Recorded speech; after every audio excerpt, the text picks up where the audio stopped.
రాయదుర్గంలోని knowledge city సమీపంలో భారీ plaza నిర్మించాలని రాష్ట్ర ప్రభుత్వం నిర్ణయించింది. రాష్ట్ర పరిశ్రమలు మౌలిక సదుపాయాల సంస్థ ఆధ్వర్యంలో టీ స్క్వేర్ నిర్మాణానికి ప్రణాళిక రూపొందించారు. ఈ మేరకు టీజీఐఐసి టెండర్లను ఆహ్వానించింది. మధ్య దిగువ మధ్య తరగతి ప్రజలకు అందుబాటులో ఉండటంతో పాటు స్థానిక ప్రజలకు ఆహ్లాదాన్ని కలిగించేలా టీ స్క్వేర్ నిర్మాణం ఉండాలని నిర్ణయించారు.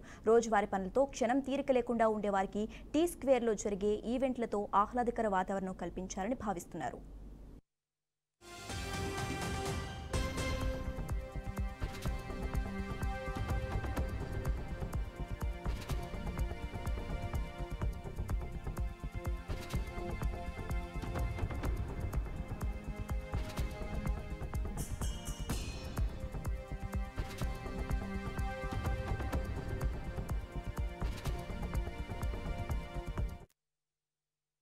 ఇక ఇదే అంశానికి సంబంధించి మరింత సమాచారం మా ప్రతినిధి రాకేష్ ఫోన్ ద్వారా అందిస్తారు. రాకేష్, రేఖ న్యూయార్క్ లో టైమ్ స్క్వేర్ అయితే ఏ విధంగా ఉందో అదే విధంగా హైదరాబాద్ లో కూడా టీ స్క్వేర్ ని నిర్మించాలని అధికారులు అయితే భావిస్తున్నారు.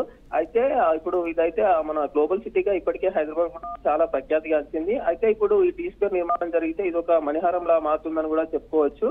ఇప్పటికే హైదరాబాద్ కు అంతర్జాతీయ గుర్తింపు అయితే ఉంది. ఇందులో భాగంగానే టీ స్క్వేర్ నిర్మించాలని కూడా ప్రభుత్వం ఇప్పటికే నిర్ణయం అయితే తీసుకుంది. ఈ మేరకు అధికారులకు కూడా ఆదేశాలు అయితే జారీ చేసింది. అయితే హైటెక్ సిటీ వచ్చాడు కొండాపూర్, నానక్రామ్ కూడా వంటి ప్రాంతాల్లో కూడా చాలా హై బిల్డింగ్స్ ఉంటాయి. అయితే ఇందులో ఈ ఏరియాలోనే రాయదుర్గం నాలెడ్జ్ సిటీ సమీపంలో ఈ భారీ నిర్మాణాన్ని అయితే చేపట్టాలని అయితే ప్రభుత్వం నిర్ణయించింది. అయితే దీనికి ఇప్పటికే టీజీఐఐసి కూడా ఈ మేరకు దీనికి సంబంధించిన అటు కాంట్రాక్ట్లను కూడా ఇవాళ టెండర్లను అయితే ఆహ్వానించింది.